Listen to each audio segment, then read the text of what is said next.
Something special. But I mean, like, Oklahoma State, yikes. But like, it's like Oregon, Ohio State, Florida State. Like, if you're talking about who's looked the best through the first 2 games, and it's only 2 games, it's whatever that is, 17% of your schedule. That is Florida State's in high cotton, Ira. Apparently, we have audio on YouTube now. Great. So everybody heard me just say high cotton.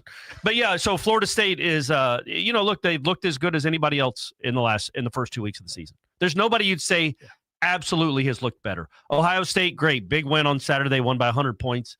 They scored 2 touchdowns in their first game. I would tell you that having this conversation about a top 10 team, Florida State, and knowing the way they play means that you're all, and I was asked this yesterday, and Tom and I were talking about it as well. Now we've all kind of decided to, redraft or reproject the W's and L's. Like now, if you did it today. Oh, because I mean, it's not set just at 9.5. It's 10. Probably. Yeah. I mean, it's the Florida State side, but then it's also your opponents. I mean, Florida looks like what they look like now. Clemson doesn't look anything special. Miami looks good, but that game's here. Coming into the year, I thought Clemson was a sure loss. Corey never did. I'll give you credit for that, Corey. Turns out you were probably right on that one. But Florida, I was never really sure. I didn't think they'd look that bad. But again, Napier may not be there when Florida State plays them. And then you may get there. Neither might Lagway. Lagway may already be in the portal. So it is, man, this time of year, and I touched on it in my 3-2-1 column yesterday, is that we have to get used to this new world, where you're not going to know from year to year what these teams are going to do. It's kind of what I've been not screaming, but saying for 8 months. Like we just didn't know what this team was. We were making assumptions based on last year when that team was gone. And I think probably more importantly, new coaches came in. Like we don't know what Malzahn and Tommy looks like with Herb Hand as an offensive line coach and Pettibone as the center and Tony White's defense. But I do think we took that into consideration when we said 8 wins or 9 wins. Because if you hadn't done that, there's no way we would have been saying that. But it's like we just Vegas, didn't know if they could be really good. And I know I should put my money where my mouth is, and I really didn't. But Vegas just setting Alabama as a 2-touchdown favorite based on what? Just based on what? Like a quarterback that's never played, a coach that's never really won big at Alabama. He's had one great season as a college head coach. And it was at Florida State against a team you had no idea what to expect. Well, I do think there is an adjustment that'll be made from analysts, from people in Vegas, and obviously fans. I mean, we now know. I mean, look, it's already started. Arizona State, first year under Dilly, won 3 games. Then they win the conference and go to the college football playoff. And almost beat Texas. And now they just lose to Mississippi State, who hasn't beaten any Power 4 team at home since 2023. Yeah. I mean, like, Mississippi State's over-under, I think, was 3.5. I mean, and they were dreadful and have been for a long time. And then you turn around and you look at the examples that we're seeing now year over year with Florida State. Obviously, they may be considered an outlier, but I guess to Corey and your point too, Ira, and we've all kind of wondered how extreme it would get. I just think season to season, especially for people who traffic in the portal to the extent that Florida State has, that you're really not going to know, and that you won't say it as a caveat. You'll just say it like, guys, we really don't know. They could suck or they could be great or something in between. And that would be a fair assessment. Most people would see that as fence sitting. But anymore, that's what you're going to have to do. Well, and last year, I mean, everything from Florida State's perspective is magnified because of last year just being so awful. So it's just hard to get in front of a microphone and act like you were confident that any of these evaluations were going to be on the money because of what you just saw. Now, again, like last year, I felt like everything that could go wrong for that team went wrong. This year, up until now, it's only 2 weeks in, but things have kind of hit. Like Tommy in this offense is better than probably Gus may have known. I don't know that they knew he was going to look as sharp as he has looked. Now they'll say they believed in it, but I don't know that they knew it.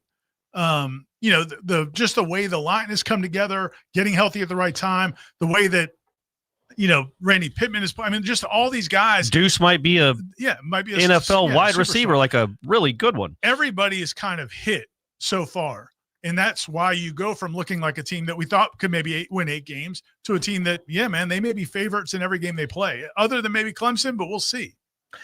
Well, watching Clemson struggle for more than a half against Troy certainly makes you wonder what that spread will be when that game is finally played. They're getting beat soundly, and then they end up coming back in that third quarter. But it's weird. Yeah, Florida State may be a slight underdog against Miami. We got to get there first and figure out, how you play against Virginia will dictate all of that. And obviously the way Miami plays against USF and UF. 2 tough games coming up. Florida's not a pushover. I wouldn't think.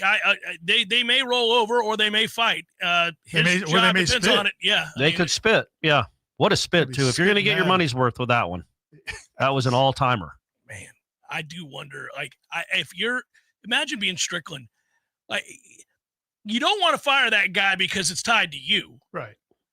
But you kind of can't fall back on the basketball national championship, I don't think, and save your own ass. I know he got a 3-year extension, but they don't love him there. And Napier's 20-20 now. 20-20, yeah. I think Mullen was like 31-9, and they wanted to get rid of him. They did get rid of him. I mean, but but I mean, like, it's just crazy what they put up. And that's what a buddy of mine who's a big UF fan texted me over the weekend. He's like, I cannot believe he's 20-20 and he's still the head coach of Florida because State. You can't keep firing people year over year over year or every 2 to 3 years. It's like after a while, I know Florida's got the money to do it. And now that buyout's reasonable, right? Especially at the end of this year if they want to do it. But man, the constant starting over is very difficult on a program. In recruiting alone, it's tough to do. Like just year over year. I mean, how many kids are they going to lose if this thing spirals out of control, which could really benefit Florida State? Obviously, Florida State was in contention with 4 to 5 of those Florida yeses that could now be, headed to Tallahassee. I would think that this is your opportunity. Everybody meddles with everybody else's roster now. Right. I would hope Norvell's on the phone with one of those kids. He should be in Gainesville. It's a bye week. He should go to Baton Rouge and be on the sideline. Just hanging out. Hey, how you guys doing? So, well, that's what Alex Golesh DM'd all their recruits, all the UF commits. Yeah. And was like, hey, how'd you enjoy the game? Yeah, smart.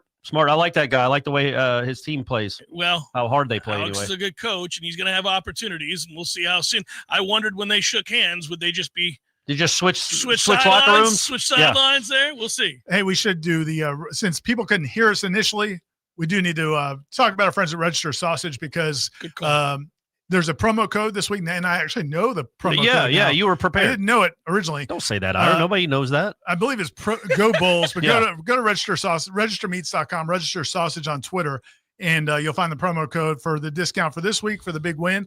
I guess he couldn't give 77% off. That seems a lot. So he went with the Go Bulls to enjoy the schadenfreude of Florida losing, but also go to your local grocery store. The supply at Publix is looking good. You can go yesterday. Did you? This guy bought those baby links again yesterday. Yeah. Oh, yeah. I'm an addict. It's going to be soon, though. I got to believe it's going to be in Costco soon. I know they're expanding. Ben was telling me they're expanding some of their warehouse distribution to different parts of the Southeast. So keep on your local meat manager and get your Register Sausage, or go to registermeats.com and have it delivered. So let's bring it back home for a second and talk what Florida State did, because I don't think any of us care that they dominated a school that they should have dominated, and don't care all that much that it was as lopsided as it was. We figured to some varying degrees it would be that bad. It's the way they played. Yeah. It's like that is something you can extrapolate from a game like that, where you can say, and you did it in your 3-2-1 column, Corey. I know you've talked about it. I've talked about it. That's the thing. When I talk to people that are Noles throughout the state that text me after a game like that, I'm like, man, I get it. I understand that the talent player for player was so lopsided that it was always going to be ugly. But if you weren't there, maybe you couldn't see the way the sideline reacted to the second stringers making plays, the third stringers making plays, the walk-ons making plays. And they were doing that in the fourth quarter. And there's something to be said for that level of buy-in and commitment to one another. It's huge. Yeah, I think that's huge. I also just think the way they started the game, as you touched on, is really big, man. Not just the defense flying around, acting. I mean, they looked like they were playing against Alabama or Miami. Like it was a big game. It was a big game, and they were flying around, and it meant something to them. But the point I keep coming back to is, like, you're a serious team when you're prepared that well. And on offense, they executed really well. That first drive was a little bit of slog. Other than that, they executed really, really well. And that's a really good sign, man, because that means they're taking it serious from Sunday to Friday. Because obviously they could roll out there having not even practiced football the week before and won by 40 points. Sure. But the fact that they took it so seriously and were so efficient and hit every play, didn't have any really negatives besides the fourth down stop that was, they were offsides.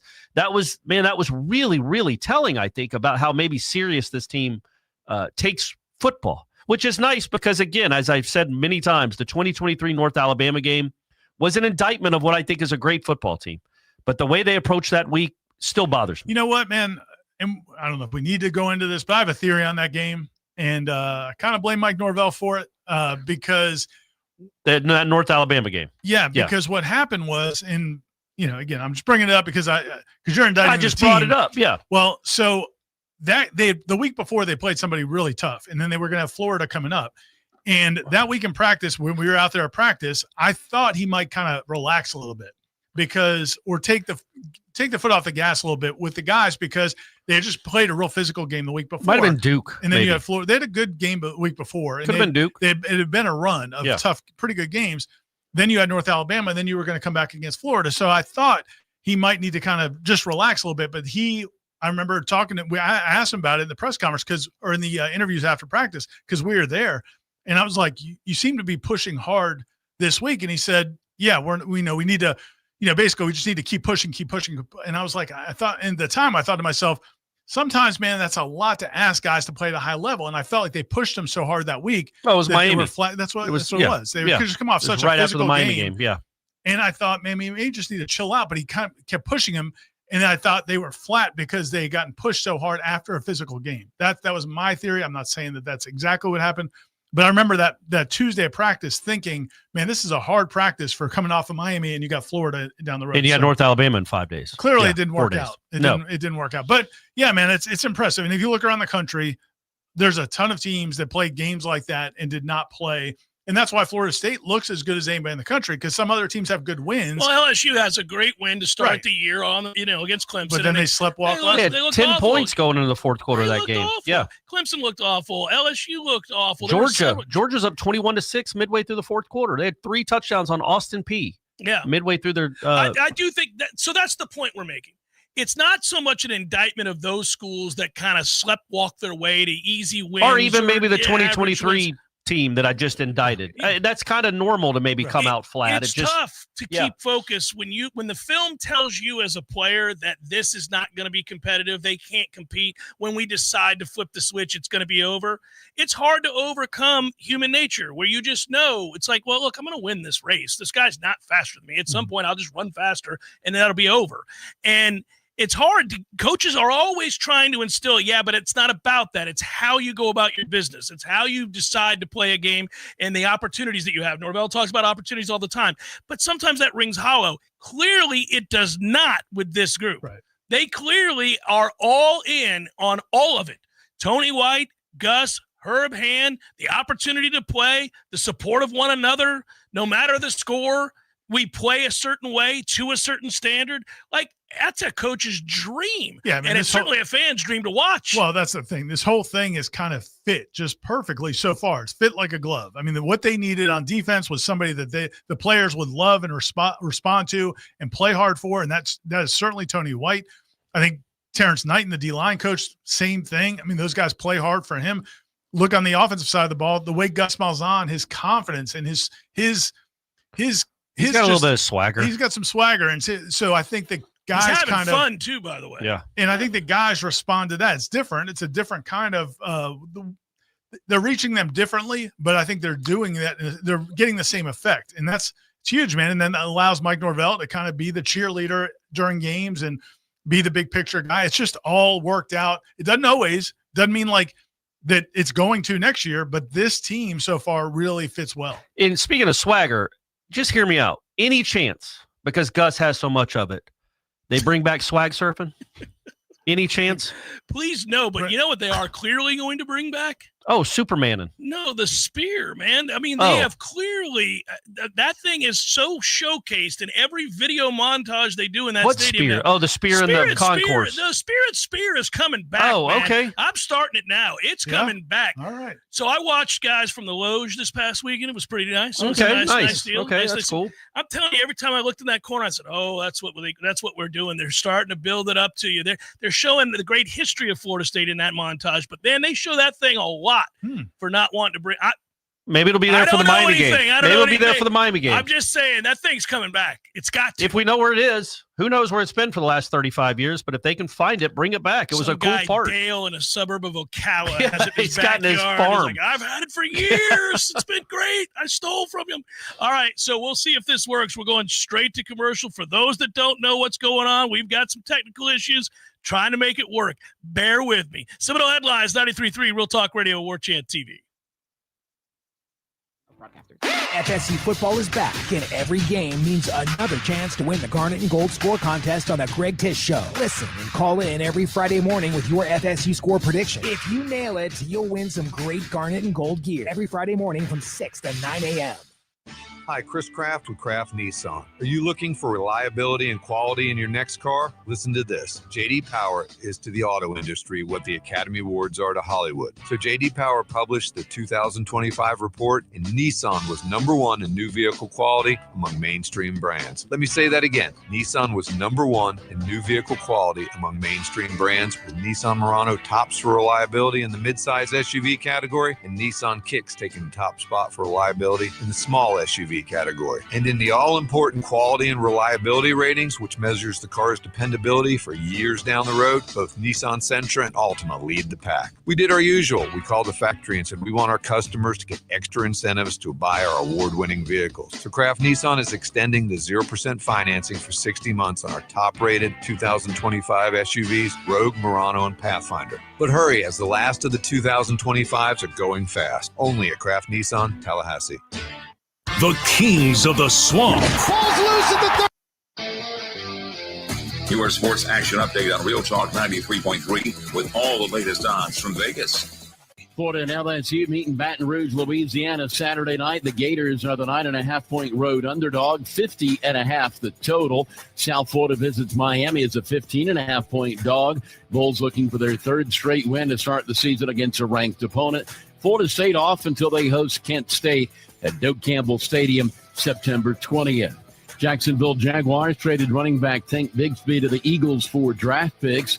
The Jags are 3.5-point dogs of the Cincinnati Bengals on Sunday at Paycor Stadium, 49.5 the total. The Braves today a slight favorite, -112 against the Cubs at Truist Park. Score $500 in rewards with the G-Bank First Bet VSiN Trifecta. Details at vsin.com/GBank. For more sports betting news and information, go to vsin.com. Mike Sennett, Real Talk 93.3. More fiber and laxatives, eh? Who are you? I'm future you. Future me? Constipation with belly pain still coming back? Our doctor figured it out. It's irritable bowel syndrome with constipation, or IBS-C, and Linzess could help you get ahead of it. Linzess linaclotide is a prescription medicine that treats IBS-C in adults. It's not a laxative. It's a once-daily pill that helps you get ahead of your symptoms. It's proven to help you have more frequent and complete bowel movements and helps relieve overall abdominal symptoms, belly pain, discomfort, and bloating. These symptoms were studied in combination, not individually. Do not give Linzess to children less than 2. It may harm them. Do not take Linzess if you have a bowel blockage. Get immediate help if you develop unusual or severe stomach pain, especially with bloody or black stools. The most common side effect is diarrhea, sometimes severe. If it's severe, stop taking Linzess and call your doctor right away. Other side effects include gas, stomach area pain, and swelling. Talk to your doctor and say yes to Linzess. Learn more at linzess.com or call 1-800-LINZESS. Now, here's your Tallahassee weather report. From the ABC 27 First to Know Weather Center, I'm meteorologist Jillian Preddy. Temperatures are slowly climbing into the 80s, but that's as high as they're going to get today. Not going to be reaching that 90-degree mark. Going to be lots of cloud coverage and some showers and storms into the afternoon, preventing those temperatures from reaching any higher from the mid to upper 80s. Like I said, some showers and storms are possible this afternoon or early evening, so make sure to be careful on your way home from work this evening. But other than that, the rest of the week is looking fairly dry. From the ABC 27 First to Know Weather Center, I'm meteorologist Jillian Preddy. And away we go, boys. Back up and running. Great. You can hear? Yeah. I can hear you. Now we'll see if the people can hear us. Hopefully they can. Man, I'm so worried about that. I think they should be good by now. I think we're all right here. Yeah. Are they saying yes? Nobody said anything yet. Big baseball game tonight. I like that you're wearing your colors. I like that you got the hat on.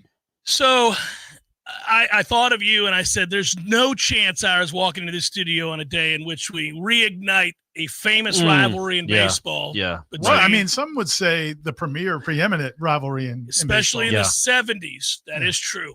Yeah. 50 years ago, this was something people wanted to hear. 71 and 79 will never be forgotten, especially by the Pirates fans who watched us win both those World Series against the Orioles, Corey. Yeah.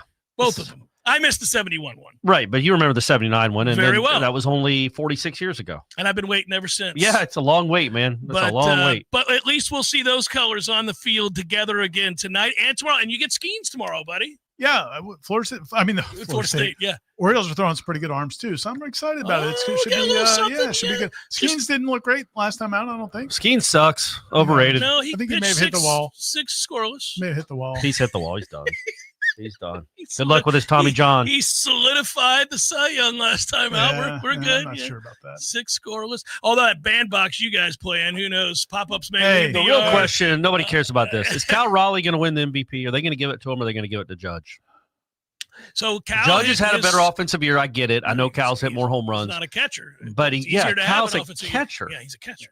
And a really good one defensively. Mm-hmm. Wouldn't that be cool if that mattered? It does. Like Andrew Jones isn't in the Hall of Fame. He's one of the best center fielders to ever play. And he also is a really good offensive player. But it's like in that sport, for some reason, what you do on defense is almost just, it doesn't matter. It's often minimized, although less so in the era of modern. Well, that's why I'm hoping Cal has a yeah, chance. I think he does. He has what, 53rd? Yeah, he's got 53. He's 1 from tying Mickey Mantle's switch hitter record, and then 2 from breaking it, obviously, and like 8 from Aaron Judge's AL record. So back to Florida State for a second. This is nice. I know before the season we said that the schedule, the way it was set up, could be problematic. We were making an assumption that if Florida State lost game 1, you wouldn't know anything for weeks on end because you'd have to suffer through a scrimmage, a bye, another scrimmage before you could ever get excited about yet another game. But instead, you get to marinate in the sweet juice of success. You like that? Yeah, I do. Marinate in sweet juices. Success, buddy. No, but it's true. Like, we're just all walking around. If you're an old... That actually wouldn't be a bad sign for them to hit leaving the locker room. Marinate in the sweet juice of success. And they're all hitting, except instead of whatever their motto is or play hard today or whatever nonsense cliche. That Notre Dame does. Marinate in the sweet juice of success. MSJS. Yeah, for sure. Yeah, it's a shirt. It's our next headline shirt. Yeah. There you go. No, but it's true. If you're a Florida State fan, you're like, oh, I get to relax. We're playing really well. Guys are playing hard. The coaching changes seem to be working. The new personnel is working. Meanwhile, I get to sit back this weekend and watch all these other teams and see what they do. And somebody's going to lose. Somebody else is going to lose that matters and fall further down. Yeah. Glenn, you don't need to marinate your registers. It's fine without the marinate. No. Marinating. It's perfectly fine. It has its own juices. Yes. Marinates in its own juices. Its own juices. Yeah. BYOJ. Yeah. That's man, it's cool. I mean, this is what the cool thing about Tallahassee is, in any college town, but when your team is good, especially after what happened last year, you feel it everywhere. Like everywhere you go, this is what people want to talk about. Playing pickleball this morning. That's what people want to talk about. I mean, anywhere you go, people are just so excited. And I think the Alabama game, I felt like last week there was a lot of shock that I think people were still waiting for the other shoe to drop. And then when when people saw the way they took care of business against East Texas A&M, there is no other shoe. There's real belief now. And now the other side of that's going to be that now there's going to be expectations at some point here. To where it's not, people aren't going to be happy that you look decent. They're going to see how good can you really be. And that Miami game is going to be enormous. Yeah, you got to, but they got that game before that though. And that's the tricky one to me. They'll be up for Miami, and I think they're going to play well against Miami. They might not win. Maybe Miami's really good. We don't know. But I'm so excited about that game and what this town will feel like, that stadium will be, that I'm more nervous about the Virginia game. Don't lessen the excitement of the Miami game. Could Virginia be a problem? Virginia could be a problem. It's on the road. It's on the road. It's their first road game. But no, I just want to get to that moment where Florida State is undefeated. Miami probably could and should be undefeated too. They got USF and Florida though. That's tougher than East Texas A&M and Kent State. But if they're both undefeated and you have top 6 teams in the country playing against each other in that stadium, probably at night with Kirk and his dog here, it's going to be an electricity we haven't had around here in a good long while. And it'll feel legitimate because some of those FSU Miami games when they started the year on Labor Day, yeah, they might have both been highly ranked, but it turned out neither. But team also was, think about the last 2 good years that Florida State had, 2022 and 23. There wasn't a moment at home where you got to, like, their biggest wins both those years were probably the LSU games, and they weren't here. And then they lost 2 games here when they were undefeated. Wake Forest in the afternoon, and then Clemson on the heels of a 2-game losing streak. And then 2023, their biggest game at home was obviously Miami against a true freshman quarterback that wasn't any good, and you kind of stumble effed your way into that game. Kind of sneaking. And then Duke. Like those aren't moments. Like I want this younger fan base to understand what a Florida State Miami game feels like when they're both good. Talked about it early. I said I was already jumping the gun. I mean, in the second quarter of the game on Saturday, I was already sitting there literally daydreaming about what this town will be like for Florida State Miami if, in fact, Miami doesn't drop the ball, and Florida State obviously doesn't either against Virginia when that game happens. But you can see a path now, and it seems reasonable that this is going to be the side of game day for starters, because Florida just fell on their face against USF. So now the idea of Texas-Florida being a game day option seems null and void, right? Yeah. They're done now. So that's not going to be an option. One would think. And so now you're in a situation where it's kind of like, well, where else could they go? I looked at the rest of that. I mean, they're hoping. Yeah. Kirk may not be, but everybody else is hoping that that's exactly it. And it's been so long since both programs were top 10 teams ready to, that where it felt like something massive was at stake. Do you think at some point the fan base transitions to kind of pitying Kirk? No, because he doesn't make himself easy to pity. There's something going on there, man. There's just something. There's something so going on for a there. while. There's something going on there. But then the way he is on Twitter and social media and attacking people all the time, he's not a lovable guy at all. He's just more and more cantankerous. I mean, he's kind of an old dude, right? He's older than both of y'all. Used to be lovable. Yeah, that's what I'm saying. There was a time. But he kind of shows his true colors on social media a good bit, and it's hard to really like the guy. Is he still doing it? I don't know, but he has. He still does. It's ridiculous. I thought by now ESPN would have said the dog thing is a little weird. I'll be honest. I'm not a dog guy. Yeah. You guys are. It's a little weird to just bring your dog everywhere and have free reign. You're not anti-dog. You're just wondering why I he's hate bringing dogs. his to work. I hate dogs. Dogs are the bane of my existence. We love our dogs to death. Yeah. But yeah, man. Why are you producing with him? What are we doing? I've worked for people, publisher of the Thomasville paper used to bring his dog in on weekends. I got no problem if you want to do that. It's fine. But yeah, that they're ever present. Well, it is weird. But the bottom line is, getting back to the football part of this, it will be. We know what the let's talk about Kirk and his dog. No, but think about the money. What we're talking about here with the deal that Florida State, the winning of the lawsuit against the ACC and the initiatives that were made. Yeah, it's huge to play these games and have them be the most high-profile games of the weekend. You get a Miami game. More money to you. You get a primetime Miami game. You're also going to have a primetime Virginia game where you're going to be a top 10 team in the country. So people are going to be watching that on a Friday night just to watch anyway. You already had the Alabama game. Which was a huge number. And then you have Miami. And if you're 6-1, 7-1, 8-0, whenever they play Clemson, if you're at Clemson sporting a top 10 ranking at Clemson, that's another huge number. That's another huge audience where, they're going to be able to keep Malzahn and Tony White here forever. They're going to have so much money. So it's funny what happens, man. A little bit of success, you begin to dream. You start, obviously, the dominoes begin to fall. You picture the FSU Miami game being reminiscent of the 90s. You suddenly start to wonder about which coordinator you're going to lose, if not both. You start projecting a playoff spot. You start talking about 11 wins being possible. Stephanie asked me yesterday, where is the national championship game? And I go, I don't know. And she goes, you haven't looked it up? I'm like, why would I have ever had a reason to look up where the national championship game is? Stephanie's already wondering about where we're playing in the national championship game. Let's. I don't want to look at it because I don't want to jinx it. She's like, it's not going to be in El Paso, is it? I'm like, no, they don't usually go there to El Paso for a national championship title game. I just miss the days when Kim would put out the new calendar and she'd block off the first weekend of December because she knew I was going to Heisman Charlotte. ceremony, and then the Heisman ceremony after that. We've got a few contributions we need to get to here. Let's start with Christian Summers, who made me laugh. Pot roast, one of my favorite Jags, actually got through to Daryl Jackson. I'm going to cry. Yeah. It's glorious. Yeah, man, Daryl's playing hard. It's good. It's He awesome. is playing hard. He's making himself money every Who week. said, was it Tony White that was talking about how well he played against Alabama, even though he didn't Yeah. was it Tony White Yeah. that was saying that? Yeah. Like he's So getting when double you- teamed and he's still, anytime a run was stuffed, it was him that was doing it. Right. But I think he had one tackle in that game. And it was off of a double team in Yeah. which he just Right. absolutely engulfs the running back while holding two guys off with his right arm. Yeah, he's played very well. The disrespect of Brock Glenn, this is from Dave in Bardstown, will not stand. Right. At our lowest point, he suited up and played, unlike Tate, and he played well against Clemson last year. I thought he should have started against Memphis. I will say that Clemson. I Was thought Brock being disrespected this week? just that I'm guessing he's saying that the people that are They're very assuming that Kevin Sperry went out first with the second team. Well, or I the thought it first was team. noteworthy Yeah, that he did. it was. That's not disrespect. That's the reality of the Yeah. situation. Right.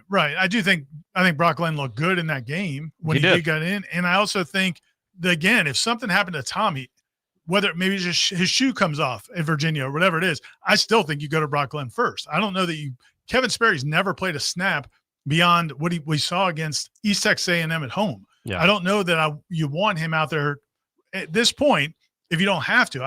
I think It's I a don't fun- either. Well, first of all, it's a fun conversation because there's the idea of what your philosophy is, right? You're saying, I wouldn't do that. Fair point. And you can make a valid one. What will Gus do? Because he loves Sperry. Oh, for sure. And this is going to get interesting because Sperry's talented. And I think he's the future second string quarterback this year. I think it very well could depend on what the situation is. Yeah. If you needed somebody to kind of hand the ball off, keep things where they're at, that's one thing. If you need somebody to go make plays, then maybe it's Kevin Sperry. But I just it's a big step going on the road. We've seen it. How many times have we seen it? Quarterbacks look great at home in a game like that, but it's a little bit different. So I just want to pump the brakes a little bit. So I'm with you, Dave. I'm not moving on from Brock just yet. I'm not with you, Dave. I've moved on. You're moved on to Sperry. I'm right in the middle. I'm right in the middle. I can see both sides. I've already moved on. I just don't think you can judge Brock by anything that happened last year because Brock Glenn looked terrible, Luke Kromenhoek looked terrible, DJ Uyunglele all looked terrible because they had no I'm not offensive judging line Brock at all. I just like Sperry. receivers. Yeah, no, That's I'm fine. not. Yeah. Jags Knowles, did I already read this one? What's up, Jeff? It's Drew. We met at Hotel Indigo before the huge game, before the huge Bama W. Go Knowles, Duval, and he did the Cohen term. Things are looking up. UF lost too. Duval. Yeah. Who did that? Who was that did that? Liam Cohen. Liam the Cohen, head head yeah. coach. Yeah, that's right. Liam Cohen did that. That's funny. I forgot about It's that. very uncomfortable. Yeah. No, we did Jags Knowles, and it's good to see you. And it was great to talk, and it was great to watch a game right afterwards to see the celebration. And I mean, I think we're all still sky high from that. I think we're talking about it right now. What was National Indigo like on It's Saturday? actually really, really well attended. Okay, People were all there. right. Well, look at the stands, guys. I mean, that was crazy. By the way, Bravo, we do need to shout students. that out. Bravo, Like, students. but also, yes, absolutely with them. But also, Bravo. That whole the whole stadium looked pretty darn full for a noon East Texas A&M game. Yeah, it's crazy what one win over Alabama can do to Being fire up the Alabama fan base. might resonate, boys. That's a pretty big deal. Might resonate. But that was a really good turnout from everybody for a noon game after on the heels of Alabama. Quick break. We'll come back, wrap up the hour, and then we'll get to headliner questions. Seminole Headlines 93.3 Real Talk Radio, Warchant TV. Picture this. It's midnight and you're lying in bed, scrolling through this new website you found, hitting the add to cart button on that item you've been looking for. After 15 minutes, you decide you've done enough damage to your wallet and decide to check out. But you remember that your wallet or credit card is in the living room and you don't want to get out of bed to go get it. Just as you're getting ready to abandon your cart, that's when you see it. That purple shop button. That shop button that has all of your payment and shipping information saved, saving you time while you stay warm in your bed. That's Shopify. And there's a reason so many businesses sell with it, because Shopify makes everything easier, from checkout to creating your own storefront. Shopify is the commerce platform behind 10% of all e-commerce in the U.S., from household names like Mattel and Seminole Headlines to brands just getting started. Shopify gives you that leg up from day one with hundreds of beautiful, ready-to-go templates to express your brand style and forget about all the code. Tackle all those important tasks in one place, from inventory to payments to analytics and more. Spread your brand's word with built-in marketing and email tools to find and keep new customers. And did I mention that iconic purple Shop Pay button that's used by millions of businesses around the world? It's why Shopify has the best converting checkout on the planet. Your customers already love it. If you want to see less carts being abandoned, it's time for you to head over to Shopify. Sign up for your $1 per month trial and start selling today at shopify.com/warchant. Go to shopify.com/warchant. Shopify.com/warchant. For 2, it may harm them. Do not take Linzess if you have a bowel blockage. Get immediate help if you develop unusual or severe stomach pain, especially with bloody or black stools. The most common side effect is diarrhea, sometimes severe. If it's severe, stop taking Linzess and call your doctor right away. Other side effects include gas, stomach area pain, and swelling. Talk to your doctor and say yes to Linzess. Learn more at linzess.com or call 1-800-LINZESS. This is G. Deckeroff. In 1979, my friend Guy Moore opened his first store. Over 45 years later, Garnet and Gold is still providing the Seminole Nation with unique ways to show their spirit. As the last locally owned FSU merchandise source in Tallahassee, we're proud to be a part of the Florida State experience and this community. If you're a Seminole like me, this is your store. Garnet and Gold.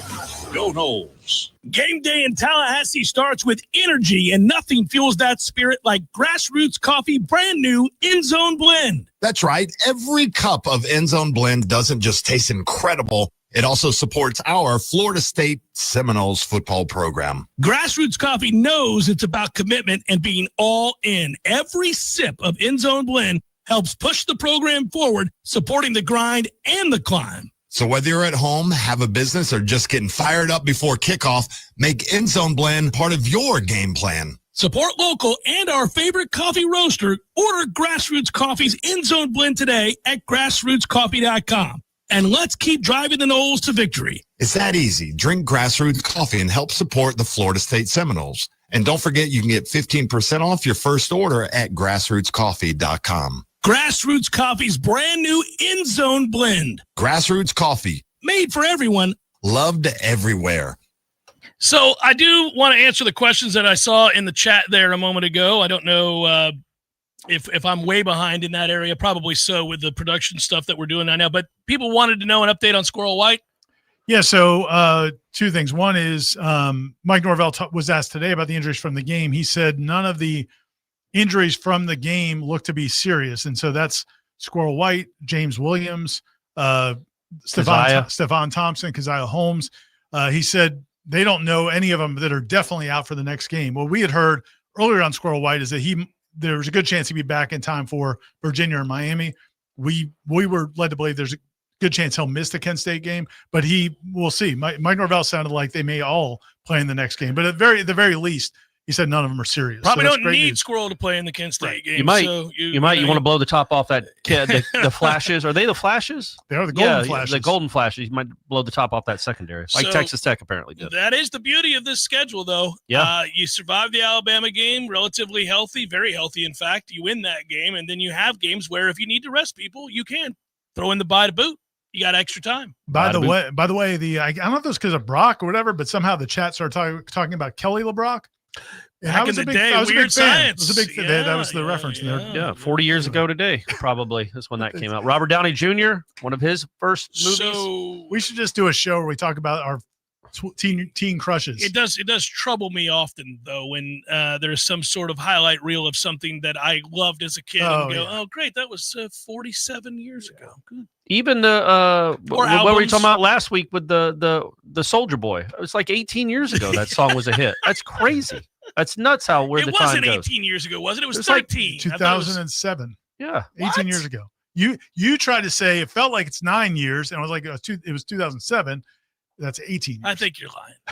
Yeah, because it was the Music Where City were you Bowl. the first time you heard that? Because I know it got in your bones immediately. That's enough of that song. I don't okay, think so. sorry. I don't think so. But anyhow, yeah. No, we're old. Got it. Yeah. The Kent State game is you just need to see more of what we just saw. I mean, I don't know that you can expect. I mean, look, even in that game, I watched back some of that game last night just to kind of refresh my mind. I didn't need a second watch, but I just wanted to see a little bit. Definitely did not, Ira. But man, there's things in that game where there's certainly things they can work on. There, as you mentioned earlier, the fourth down stop turned out they were offsides. The drive also was extended by a targeting call. They not only did East Texas A&M not have a chance, but there were some things that kind of went against them too, which is Yeah. why it spiraled as quickly as Couldn't it catch did. a break out there. I do Just think saying, they're- like, you know, it wasn't like they just were Yeah, the unbelievable. first drive Yeah. especially, they weren't great, but they were, obviously they were good enough. But yeah, they got. But some we're in a breaks. good position. Yeah, when man. We have to really Yeah. nitpick. I mean, Yep. it's so different. I mean, look, there's a couple of throws again this week that he's late on. Yeah. But I mean, and they'll keep working on that. And maybe that's going to be an issue all year long. I don't know. But Well, look, not every quarterbacks aren't perfect, and I don't mean And I'm like not you're not holding it to expecting to a be perfect perfect. standard. Like he might not ever be the on-time Jameis savant quarterback, well, no, he but won't what be he that. does with that other stuff, you're going to live with a couple late throws. No you doubt, know what I mean? no Yeah. doubt. But you always want to improve Yeah, in to the keep areas that getting you better. can Yeah. improve. And I think they're already so much better than we thought they were going to be across the board that, hey, look, they're only 2 weeks in. I can hold out hope that he continues to get better and better and better in the pass game. And I think he probably does too. And I know Norvell and them would want him to as well. Not that he's been bad. That's not in any ways. He's not. He hasn't been bad. He's been good. But there are these moments when you realize, hey, that's really late. Like the touchdown pass, the one-handed catch from Deuce. Right. I mean, No, what the but hell? again, you might be right. Norvell by me covered him. Norvell praised him for that throw more than the first one. And what D-Rob said last night, Dominic Robinson, Deuce's Joined dad, by the there, way, yeah, joined the Smash last night. So if you haven't seen the Monday Smash, go back and watch. He comes on about halfway through the show. Oh, there you go. about- Nice. I And think he points out that he wasn't the primary there for sure. well, that's what he says. He needs to go back and look and see. He said he hadn't talked to Deuce about it, but his Yeah. thought is that it wasn't supposed to go to Deuce, and that's why you saw him late. But Yeah. but the way Deuce played it was really smart because he kept the guy engaged in position to where when it does come, I can go over him. Well, and catch the Norvell ball. said that he waited. He said Tommy waited until Deuce got even with the cornerback and then threw it in a perfect spot. Well, it was definitely in the perfect spot. So, I mean, But again, it might look late, but it might have been exactly where he wanted to throw it. Well, Right. it was where he wanted to throw it. He was late. Yeah, maybe. It's But not- I mean, again, Norvell says he waited till he got even with the corner to throw it. So again, I'm not saying Castellanos is Charlie Ward, but in the one that he threw late in the first game against Alabama, the primary is Deuce, and Deuce gets manhandled. Oh my God! They're just knocking mics around. You see how strong I am now? Just how fired up you are to argue that he's never thrown a late I'm just pass. swinging mics. No, but Deuce is the primary because it's 3rd and 4, 3rd and 6. Deuce gets manhandled and thrown down. He knows he's got a hold. He sees the flag. He comes back and just throws it up to the guy that's farthest downfield. Yeah. Which, again, maybe it wasn't a great throw. Maybe it was late, but it's not his primary read. And it's cool to have a quarterback that my voice just cracked like I'm He's Peter getting Brady. choked up. Yeah. Emotional. But This a is quarterback that has that kind of experience. I mean, my goodness. It's been a while. But he has that kind of experience and wherewithal to be like, okay, we got the free first down. Let me just throw it 30 yards downfield and see if my guy can make a play. I also like that you're always pushing the envelope. Some people like to drop the mic. You're just gonna going to punch swing a slap mic. the mic. I'll swing a mic. Punch a mic. The Tommy's my dog. size- Tommy's Okay, my I dog. see The that. size that Deuce, and obviously he's a major problem in a situation like that where it's sort of a pseudo jump ballish play. The corner's there, but he's got no chance because Deuce Yeah. is huge. And then also And the wingspan and the way that he just waits on it. Yeah. in hitting, apparently, according to PFF, he had the 6th fastest time of any wide receiver this week.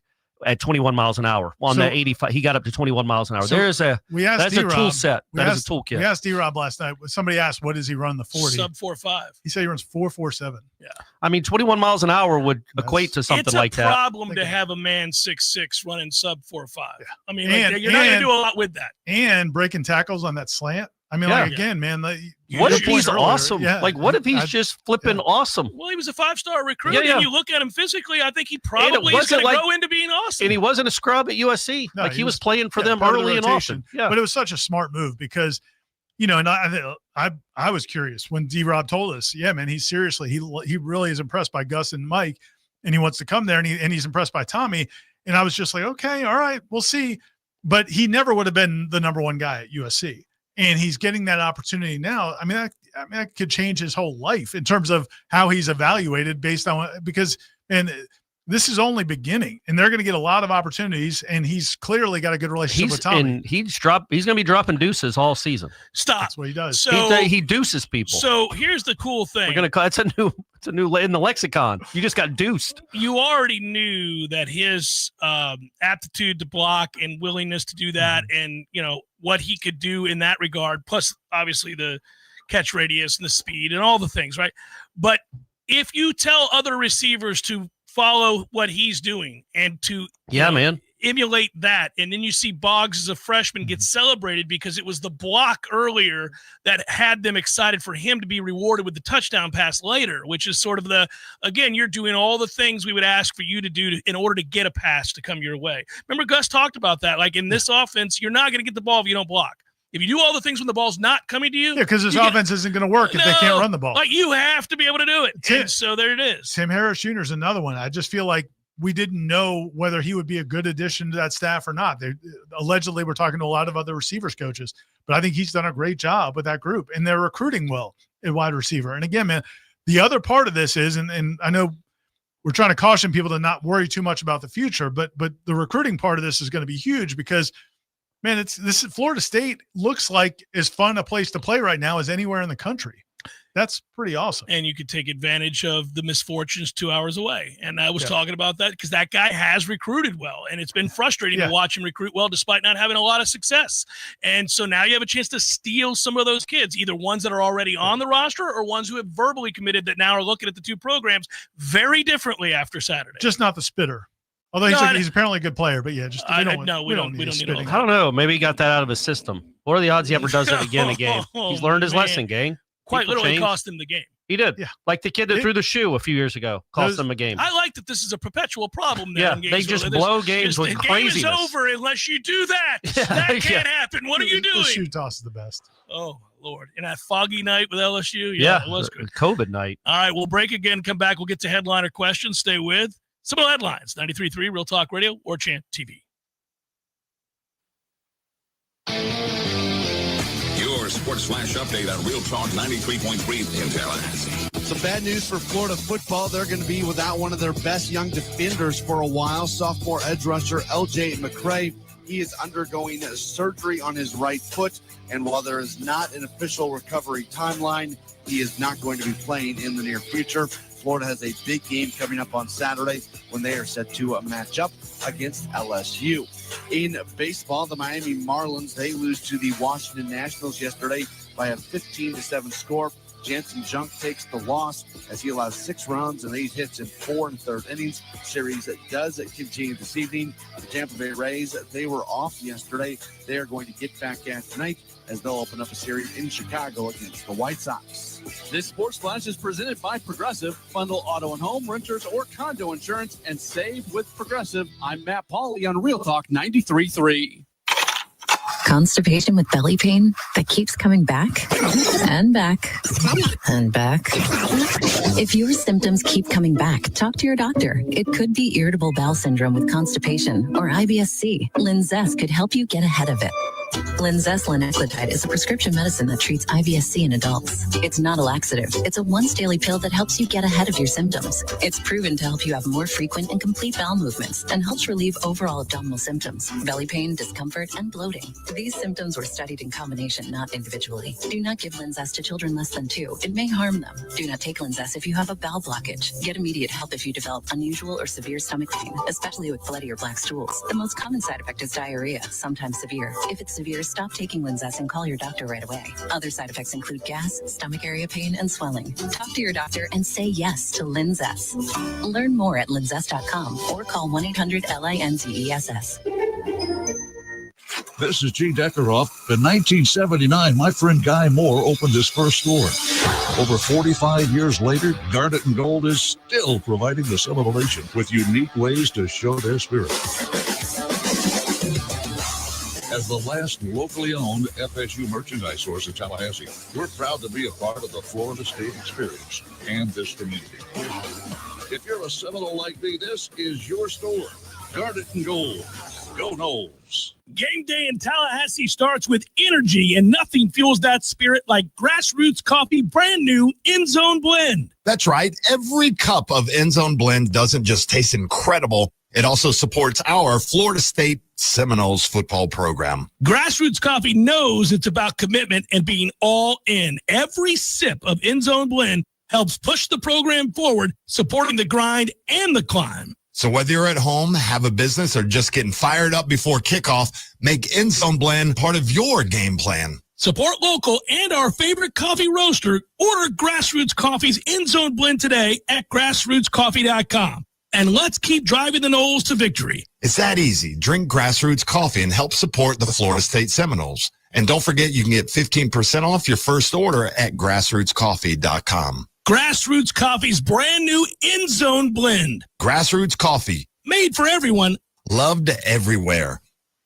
This fall in Tallahassee, sink into a night of worship and wonder with the Grace and Glory Tour with Crowder. So lay down your... Thursday, October 2nd at the Donald L. Tucker Civic Center. Get ready for a night of grace and glory featuring passion music, Louis Giglio, Gary Hobie Carnes, and Cody Carnes. Thursday, October 2nd at the Donald L. Tucker Civic Center. Come be part of something unforgettable. With tickets now at tuckerciviccenter.com. Just below Florida's coastal waters lies its most tempting treasure, fresh farm-raised oysters and clams. Plump, salty, and delicious, this bounty of bivalves makes any dish, whether grilled, baked, or fried, a little nautical, but nice. Sustainably harvested, these mouth-watering mollusks are available year-round. And with a flick of the wrist, a squeeze of lemon, or a splash of hot sauce, they turn any meal into a celebration on the half-shell. To see what fresh Florida farm-raised oysters and clams can do for you, visit freshfromflorida.com. Hour number 2, Seminole headlines, headliner questions coming your way. Before we get going with those questions, we like to point out and say thank you to our friend Dr. Birch, Heather Birch, Birch Orthodontics, best in the business. And finally, Florida State football has caught back up to the standard that Dr. Birch has been setting for over 20 years.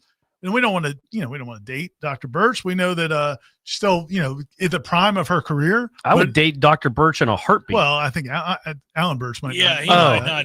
What's he going to do? Stephanie might have. Yeah, Stephanie might have a problem. Other than those two, yeah, things, right. I'm just saying. The spouses. Right.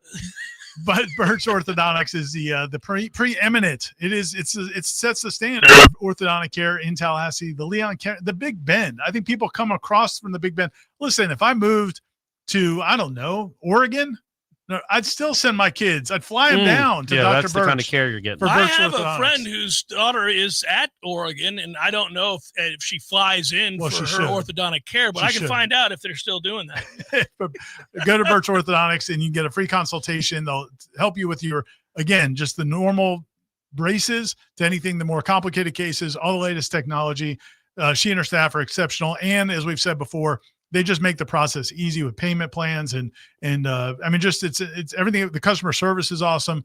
Go to birchorthodontics.com is the website for more information, but you'll want to go check it out yourself and tell them that you heard about them on the headlines. And talk a little FSU football with Dr. Birch because she loves it. She'll be happy to do so right now. So this will get fun. We get an opportunity to talk and expound on a subject that I think a lot of people are going to be thinking about as the year goes on, if the successes continue the way we think that they might. Sir pay them whatever they want. Well, you know where that's where I was going. Pay them whatever they want. Well, easy. Sir Stuart Wallace says. Give them a huge extension. Yeah, you love extensions. Yeah, man, that's great. Keep them here. Keep doing it, yeah. Could Tommy and Sperry quietly be a factor in Gus's possibly sticking around for a while? Gus really likes these guys, it seems to me, especially Sperry, who I think he will have a chance to coach as a starter. I don't want to speak for both of you, so you guys can weigh in here, but I've heard you say this before, and I think that this is becoming abundantly clear.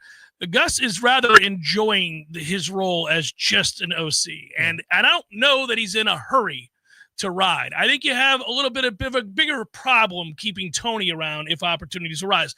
But Florida State's always paid their assistants well, and we'll see how the rest of the season goes. I know there's a lot of what ifs, but I don't know that Gus is in a hurry anytime soon to leave the way I thought maybe he would be if he had some success. I think I'm wrong on that. Just hearing from people, it seems he's very happy. But then also, I think with Tony, we'll have to wait and see. It depends on the type of head coaching job offer he gets, if he gets one. Yeah, and I think the thing with Gus is, I think if you've already been a head coach and you really didn't love that experience, multiple times, especially the way things have changed, and so what are your aspirations at this point? Are you fueled by? I mean, the guy was seriously considering retiring, so it's not like he's still trying to prove himself. He's had success, and he's not like trying to prove himself anymore. Gus Malzahn believes in himself, and he doesn't need to prove anything to anybody else. So going to be a head coach somewhere isn't something like a void that he needs to fill on his resume. And he's in a good situation with a head coach that is letting him do his thing. He's got access to players. I mean, yeah, it's a good situation. They're paying him well. There's no reason to now if things change, that could be different. And that's another one of these things that we talked about with this all fitting together. One of the big questions I had and some other people I know in the administration had was, for this to work, Mike and Gus would have to really accept what they're best at and let the other one do their thing. And they've done that. And that's awesome. But that's part of so none of this was like a guarantee. Right. It is in their best interest to do it, but egos are a real thing. And it can be very difficult to do. Yeah. I wonder if Gus has the ego to be like, I mean, he's been a head coach for 10 years, right? Somewhere on those 10 or 11 years. Was he a head coach for that long? Yeah. He's probably a better OC than a head coach. And does he have the self-realization to realize that? I think the way he looks at it is the sport has changed so much. Sure. You don't want to deal with But if he's just I assume his ego would be, if I'm just focusing on running an offense, there's nobody in the country better than me. Now, he might be wrong about that, but I feel like he thinks that. He has no reason to think he's the best head coach in America because he isn't. He wasn't. He's had plenty of chances and didn't do it. But he might be the best offensive coordinator in America, and he might be perfectly content with that. Getting paid handsomely to live in Tallahassee and be one of the best OCs in America. Maybe. Yeah, and I think the Tony White thing is going to be totally based on what the other offers are. Yeah, absolutely. Yeah, I want him to stay. At least till I get out of the business. But you kind of understand how it works. And you just also wonder what his long-term aspirations are. Because, man, I think we're all so impressed. You could see him as an NFL certainly coordinator, but certainly possibly an NFL head coach. So just going into it, like look at Mark Stoops. Kentucky, he's had unbelievable success for Kentucky, but man, that's they've done what they can do there. He needed to ride. Right. And so, but he didn't. And he's made his money. But that's awesome. I don't know that he's going to get another shot. Right. I thought there was a point a few years ago when they're out here winning 10 games. I'm like, my man, you got to go because this will never happen again. It's Kentucky. Yeah. Right. I mean, it's just too tough. So, yeah, there's a window is the point we're making. Now, Tony is younger than Mark Stoops, and Tony is certainly a guy that wants to be a head coach. He's made it known. He's interviewed for head coaching jobs, but he's going to be he is paid handsomely. I would think that if they needed to, if he continues to have this success, and we'll wait and see how the rest of the year goes. I mean, we're not talking about any of this if Miami drops 40. But the point would be, like, if he goes on to have a great year, I mean, maybe an extension does keep him around, but again, it depends on what the head coaching offer would be. Burke says, so is there any worry about a national narrative that FSU's turnaround is all due to the new coordinators, that Coach Norvell will not get the credit he deserves? Would that narrative be warranted? I'm not worried about the credit Norvell deserves. He gets paid $10 million a year. And he did have the year that he had a year ago. He gets credit for putting his ego down, recognizing the disaster that last year was, bringing in 2 new coordinators and accepting the role of CEO head coach.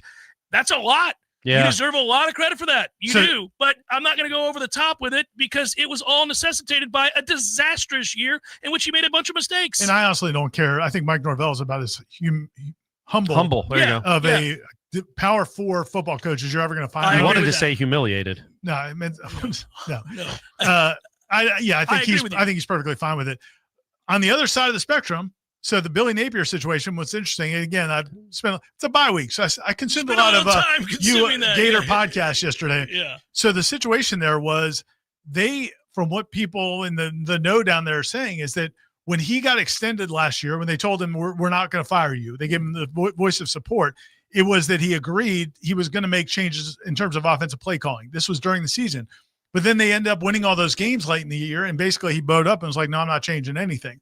Well, now here you are. Yeah. And now the calls are starting again. So that's, again, Mike Norvell, to his credit, it was bad as it got, fired everybody he probably needed to fire, brought in coordinators, turned it over. That's a credit to him. So he gets credit for that. It's a different kind of credit. Yeah, and I don't give him I give him credit, but not worlds of credit, because it's like, man, what was the alternative? Well, pay me my money. Yeah, well, right. I'm going to run my program my way, then which is what a lot of other coaches But you're do. going to be fired after 2-10. Well, I think the credit would have been if they had gone 6-6 and he still took drastic measures, which he probably would have anyway. You know what I mean? But when it's 2-10, something drastic has to happen, clearly. And he did what he did do is he could have hired the guy from UNLV that was his guy, Brendan Marion, and he could have oversaw him or still called plays. He went and got a guy. Yeah, that's what I'm saying. That is there's not, a lot of things he could have done other than this. Yeah, I don't think making a change he gets credit for as much as who he brought in as OC is like that is a straight up. Yeah. That's what I mean about setting your ego down. But I think it's everybody's in a race to either espouse blame or credit or praise.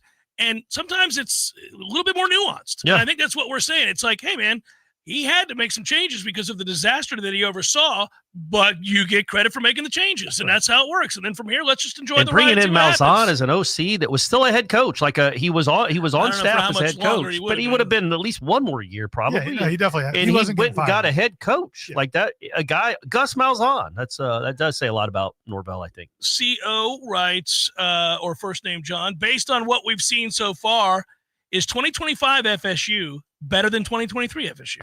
No, but it could end up playing better. Yes, it could be. It could be. I just through two games, I don't know that we'd say it's better. I was just thinking about this, completely disregarding the question real quick. When was the last big ass expectation game in Doak Campbell Stadium where it was a huge game? It was the game of the week in college football, and Florida State was one of the best teams in the country, and it had a real impact on both teams were vying for national championships. No, I mean, is it Notre Dame? I don't know if it was Florida State. In 14, I'm talking about. I'm going all the way back to 2014 Notre Dame. I was going to say Oklahoma. Whenever Golson was the quarterback for Notre Dame. Yeah. That's the last time, because they were ranked high too. They were. Yeah. I mean, because there've been big Clemson games where Freddie Stevenson got called for the illegal block and Dow was running wild. Yeah, but Florida State had already lost twice. You're right, they weren't in the running. I'm just telling you, it has been a generation, and that's part of the problem with this conference. But there's been, and Florida State not playing well all those years too, because Clemson had something to do with it. Yeah, Clemson held up their end of the bargain. There has been so little games like this where it's two heavyweights where the whole country is watching, and they really have national championship or at least playoff aspirations. Was the year that Clemson should have won down here, and Dabo just kept throwing the ball? Where were the two teams ranked for that one? Was that 14 too, or are you talking about 10? 2010. 10. So that was Jimbo's first year. Yeah. So no, that wasn't a championship. And team. they had no business winning that game, but Dabo was a fool. Yeah, and it was unbelievable because their running back average they were just running right down the heart of the defense over and over again. They get inside the 10 and start throwing it around the lot. Like, what are you doing, man? No, you're right, because I was just thinking 2013, man. I remember being in that stadium at Clemson, and that was incredible. That was the big game. And then you played Miami, but it was not here. And Miami was undefeated when you played them. It was a top 10 matchup, but everybody knew Miami was going to get rolled off the field. They didn't match up with Florida State. Jared writes, is there a part of you that's excited about the possibility of Kirk having to face this fan base? Yeah, well, we talked about it last hour, Jared. Yeah, I mean, it's always a little uncomfortable. I got a good idea for a sign, by the way. Yeah. Something about since Jordan Travis isn't FSU's quarterback, does this game count or matter? Something like that. You don't have to. Yeah, but that's the gist, and you don't antagonize Kirk too much where they won't let you hold the sign up. But I think something like that is what they might do. Sorry, Ira. Okay. But, I mean, if you're them and you have to be here, but you don't want to expose Kirk, who's sensitive. Put him in a Pope mobile. They could just do it inside the stadium. Well, they do it inside the stadium. That's perfectly new, renovated. The spot right there. It's a perfect spot, and you got the stadium right behind you. But they want a crowd. They love the crowd. They don't always need a crowd. I think they may make an exception. Just do it in studio. That'll be the first time in 20 years they do it in Bristol. I actually want to go back to the last question that Corey changed to a different topic. That's on me. I just want to say real quick, there is a chance this team does play better than 2023. And the only reason I say that is, we all felt like that offense never got back to what it was supposed to be for a couple different reasons. One was they had some injuries. Keon got banged up. Jaheim Bell got banged up. Well, they didn't run the ball real well either. They didn't run the ball real well. And it felt like at times that the play calling it wasn't. I thought Mike Norvell was a much better play caller earlier. This is inarguable. You are correct. This is not anything to bring up. It's not controversial. You are 100% right. I was mad that year, and they kept winning games, which is great. Right. It was just weird. The play calling was strange. Yes. Jordan Travis, have you guys heard his podcast with Devin Travis? Yeah. I saw really good. They do a good job. I saw the verse part. Really good. I tell you what, Jared Verse is a talkative guy. You think so? Yeah. We didn't know that. It's nice he's come out of his shell. Come out of his shell finally. But what Jordan said he felt sometimes that he felt like he had to get the ball to Keon and he had to get the ball to Johnny, not because they were jerks or malcontents or that they were worried about it. It's just like, man, we've got these racehorses. We need to feed them. We need to. And it looked like it. It felt like it. And the beauty, and because the teams changed their coverage based. Once people saw what they did to LSU, they weren't going to give you some of the plays that they were giving that you thought you would get. It's odd to me that they were year, forcing it. The offense looked best in that LSU game. 100%. That's unbelievable. But here's the thing about Gus Malzahn. He ain't trying to force the ball on anybody. No, they're going to run whatever he thinks can work against that team. What mismatches he can get. I mean, that is. So I think there's a chance this team could play better than that team. I don't think it's got the same overall level of talent, but I think it could play better because I'm convinced he's gonna use whatever he needs to do to win games. And also, as long as he stays healthy, you have a quarterback that's worlds more productive as a runner. He just is. Like Jordan Travis. Jordan Travis was a racehorse that never got out of the stable. Is that right? Or the gates? I think they were so concerned about his health. Yeah. Well, with good reason as it turned out. But I'm saying, like, you have a quarterback now that is one of the elite playmakers in the country at that position that can be unleashed when you need him. Walter writes, hello, winners. A new 15-year top 10 streak started this week. Okay. 2 games in, and we've had 3 punts and 7 penalties. Real coaching's making a huge difference. Of course, recruiting a good punter in the future might be difficult. That's funny, Walter. Did you get the overall sense of relief when we finally caught a punt? Well, then he got hurt. That's all right. It's not great. I got to see it. Yeah, he did catch it. Yeah. I watched it happen. He did let the first one bounce, I thought, right? Didn't run. It would be nice if they faced a punter that could hit it in the air. I watch college football games all over the country. There were a couple of them that you can't get mad at, but I'm saying he had a couple of opportunities. He made catches. Yeah. Looked kind of comfortable doing it. It was, oh man, I was so relieved. I mean, they'd have beaten Alabama by 5 touchdowns if they'd have had Squirrel White back there catching punts. Am I right, Aslan? I just called you Aslan. Sorry, I'm not with it today either. I'm struggling on these Tuesdays. Is there a part of you that's excited about the possibility of Kirk? Yes, we answered that. Sorry. Gents, hope you're all well. Who would have thought we would be eclipsing last year's touchdown total so early? Yeah, one more game. Also, it has to be asked, would you take 3, 2, and 10 every other – would you take 3, 2 and 10 every other year if the other year is guaranteed that you went 12-0? So in between, what is the 3? I think would you do it 3 times? So you go 2 and 10, then go 12-0, and then go 2 and 10, and then go 12-0, and then go 2 and 10. No, be willing? No chance. 2 and 10 felt a lot worse than 12-0 feels good. Hold on. If 12-0 ends in a national title, I'm taking the 12-0 followed by 2 and 10 followed by 12-0. That's a national title followed by 2 and 10 followed by a national title. It worked for the Giants. 2 out of 3 years, I'm going. Buster Posey's Giants. Yeah, they're right. They win a World Series and they disappear. Man, I don't know. That 2 and 10 is but it's Put not those national titles up there, baby. What if you? The odds are you're not going to win the national title. It's still really hard. I added a caveat to it. Yeah. If you're saying the national title, sure. And nobody's going to care about 2. What a program that would be. Well, sell your season tickets, everyone. It would be awesome because at the start of every year they'd be like, who the hell knows? They're either the best team in college football or the worst. Yeah. We have no idea, guys. God, 2 and 10 sucked though. It did suck. Good afternoon, gentlemen. Which game is more important and impactful to win, Clemson or Miami? Thanks. Go Noles. That's from Jerry. At this point, Miami. And also don't know, do they play each other? Miami and Clemson? Yeah. I'm not sure either. It's always – Is there any way to look that up? Do they have any – there's no way Miami played Notre Dame, Florida State, and Clemson. I just don't think there's also no way to look that up, is there? I'll try, but I don't think I can do it. Yeah, the internet's not going to work. Who knows? I will always say Miami, although I'm tired of being owned by Clemson, and they have owned Florida State for way too long. You get that one little sprinkled dub in there that you had to get lucky to win and over. I mean, come on. Yeah, I would think Miami because they don't play Clemson. They don't. So if you're trying to get to Charlotte, which is a pretty big goal, you beating Miami gets you much closer to that. And also, and you could afford a loss to Clemson. Are you surprised that people have just accepted that this is a good Florida State team? Like that was the question a lot of people had was, are people just going to say, "Oh, Alabama sucks"? No. But people like also what Alabama did Saturday helped. But even before that, but definitely since then.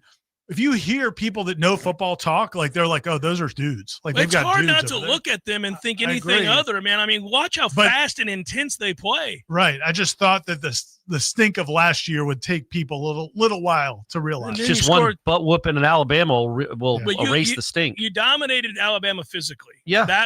You didn't get lucky with a trick play and a punt return and some goofy turnover. Like you beat Alabama. You lost the turnover battle and still won the game. You were better than Alabama, and that was also inarguable. People were like, they were just better. And I did an interview. We all get asked to do interviews after these games, and I get an interview with a guy does a show down in Naples, Florida, and he said, "What was I watching? Florida State owned the line of scrimmage, both sides." He's like, "Where did that come from?" I'm like, "Well, I think we were all kind of wondering if that could be possible, but it did happen. You did see it, and then it certainly doesn't hurt to score 77 points. I get everybody played somebody. I mean, there was a bunch of blowouts in the third quarter. I mean, it could could have scored 100 and something 100. points if they wanted to, and they probably should have. So it's just how hard they play.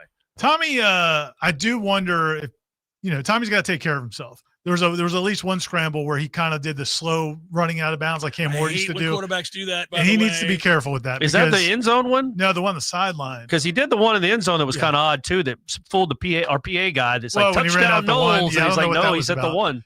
But I need Woody to pay attention to the game. Come on, Woody. It didn't look close. What are you looking at?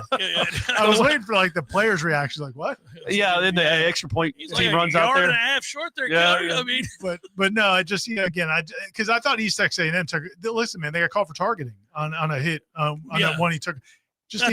He's feeling himself. He just needs to be a little careful. They were good with him though. He only had I think he was only touched 3 times in the game, so that was good. But you're right. It only takes one, buddy. Also, a message to all quarterbacks. You pull that nonsense with this half step and trying to get an extra 4 yards after you're trying to dupe somebody that you're going out of bounds. I want you to get blown up. I hate it. Mahomes does it all the time. Even if it's your quarterback? No, I don't. Baker Mayfield did it on Sunday. Yeah, it's nonsense. Yeah. You don't do it. The defender has every right at that point to just destroy you. Right. And quarterbacks have taken liberty with it across the board. They're like, "Oh, I'm going out of bounds. You can't touch me. Here's 5 more yards. Suck it." No. They don't get that comeback win against Syracuse if Jordan doesn't do it. Right. He did it and picked up 10 more. I mean, it's like, man, you got to cave somebody's ribs for doing that. That's just wrong. It makes a defender. It makes it impossible to be a defender. Seminole Headlines, 93.3, Real Talk Radio, Warchant TV. More in a moment. This is G. Deckeroff. In 1979, my friend Guy Moore opened his first store. Over 45 years later, Garnet and Gold is still providing the Seminole Nation with unique ways to show their spirit. As the last locally owned FSU merchandise source in Tallahassee, we're proud to be a part of the Florida State experience and this community. If you're a Seminole like me, this is your store. Garnet and Gold. Go Noles. Game day in Tallahassee starts with energy, and nothing fuels that spirit like Grassroots Coffee brand new End Zone Blend. That's right. Every cup of End Zone Blend doesn't just taste incredible. It also supports our Florida State Seminoles football program. Grassroots Coffee knows it's about commitment and being all in. Every sip of End Zone Blend helps push the program forward, supporting the grind and the climb. So whether you're at home, have a business, or just getting fired up before kickoff, make End Zone Blend part of your game plan. Support local and our favorite coffee roaster. Order Grassroots Coffee's End Zone Blend today at grassrootscoffee.com. And let's keep driving the Noles to victory. It's that easy. Drink Grassroots Coffee and help support the Florida State Seminoles. And don't forget, you can get 15% off your first order at grassrootscoffee.com. Grassroots Coffee's brand new End Zone Blend. Grassroots Coffee. Made for everyone. Loved everywhere. This fall in Tallahassee, sink into a night of worship and wonder with the Grace and Glory Tour with Crowder. So lay down your... Thursday, October 2nd at the Donald L. Tucker Civic Center. Get ready for a night of grace and glory featuring passion music, Louis Giglio, Gary Bobby Carnes, and Cody Carnes. Thursday, October 2nd at the Donald L. Tucker Civic Center. Come be part of something unforgettable. With tickets now at tuckerciviccenter.com. Just below Florida's coastal waters lies its most tempting treasure, fresh farm-raised oysters and clams. Plump, salty, and delicious, this bounty of bivalves makes any dish, whether grilled, baked, or fried, a little nautical, but nice. Sustainably harvested, these mouth-watering mollusks are available year-round. And with a flick of the wrist, a squeeze of lemon, or a splash of hot sauce, they turn any meal into a celebration on the half-shell. To see what fresh Florida farm-raised oysters and clams can do for you, visit freshfromflorida.com. Harnessing the power of the sun, delivering the highest quality drinking water, we are warming homes and fueling industries. Day and night, rain or shine, the City of Tallahassee Utilities is working for you. Do you want to stay informed about your condo association? Visit condos.myfloridalicense.com today. Learn the latest updates on requirements and access resources designed just for you. Board members, you can enhance your knowledge with our online courses and webinars focusing on governance and best practices. Unit owners, you can find resources to understand your rights and responsibilities. Stay informed and elevate your condo community. Visit condos.myfloridalicense.com now. This message is brought to you by the Florida Department of Business and Professional Regulation and the Florida Association of Broadcasters. FSU football is back, and every game means another chance to win the Garnet and Gold Score contest on the Greg Tish Show. Listen, call in every Friday morning with your FSU score prediction. If you nail it, you'll win some great Garnet and Gold gear every Friday morning from 6 to 9 a.m. And away we go, boys. Back. Seminole Headlines, 93.3 Real Talk Radio, Warchant TV. I love these questions. Let's get to them. First of all, Derek wants to know if the keg stand is set for me to do before the Miami game at Corner Pocket. Before the Miami game. Yeah, I don't. So he wants it to be the Friday before. I got to see if whether or not I got to race over to my son's football game, because doing a keg stand and then going to a high school game might be frowned upon. It might be the best way to go to a high school football game. Yes. Yeah, I could take an Uber over there and just chill out, because this is going to be a hell of a keg stand, guys. Because it was centered around the Alabama result. Gotcha. I feel like you're going to do it before another huge game. Like, I feel like you should do it this Friday. And make it just this Friday? Well, I'm just saying, make it more of the Friday before the Kent State game, because then it's more about Alabama, because you're going to do a keg stand before, and they might lose to Alabama. They might lose to Miami, and then it's like, what was that keg stand for? That's a fair way of looking at it. Just get over there and do a keg stand before Kent State. You want to do one today? You got to drive. I don't drink beer. Yeah, but you know that. You used to drink beer. I've seen you drink beer recently. Yeah, that's true. Peer pressured me into drinking tequila last night during the show. I did the sipping. And you enjoyed it. I don't know, man. No I mean, way. I don't know. I'm not sure if I'm there. You're not a tequila How did guy. your dad drink it? I know tequila was his thing. Well, a lot of it. Had a great Love you, rate. John Clark. Had a great. By the way, it's his birthday today. Hey, so happy birthday to yeah. John Clark. So he was. I knew the answer was going to be prolifically. He would sip on them. Okay. But yeah, prolifically is the right way to answer that. GK Noel writes, hello, gentlemen, and what a great start to the season. I meant to ask this before the season started, but with much preseason concern that so many starters were not available for the spring, wouldn't it just stand to reason that the backups were properly developed? It may have shown so far. That's a good point. That's a good point. They played a lot of football. It's one of the most impressive things I've seen about this team so far. I think we'd all agree is that even when they rotate guys in, it looks like they know what they're doing. Like, you don't see the silliness. Oh, that's the part I get excited about. Like, they're executing what they're being told to do, and and that's again, a great just point. watching the celebrations. Did you see Cryer celebrating? Cryer's awesome. Man. Well, first of all, he is awesome, but did you see him celebrating a walk-on success on a play? And I mean awesome just as a person, a representative of the program. Yeah. A leader, he's a good probably player, a really good leader, and he's a good plays player. it the right way. Man, awesome. Northwestern's loss. No kidding. Shouldn't have hazed. Shouldn't have hazed, guys. Well, it turns out maybe they didn't. Well, no, they did, but Fitzgerald didn't know about it. Yeah.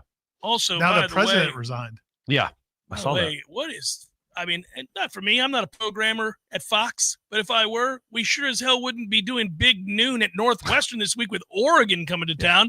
That's going to be 80-0 in the first half. Do you think that maybe that's a good sign for Florida State? Like, it would be fun to have a Florida State and a Clemson in this conference, so we wouldn't have to do Oregon Northwestern for our brand new facility, beautiful ridiculous. On the yeah, but they're going to get beat by 1,000. Yeah. Oh.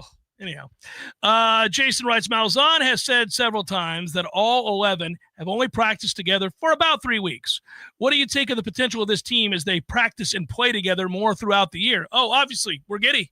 How could you not be? You would think it's just going to get better and better and better. Now, again, you had Alabama out the gates, so you got to hesitate when you say the competition is going to get better. Well, you played Alabama out the gates. They got a lot of good players.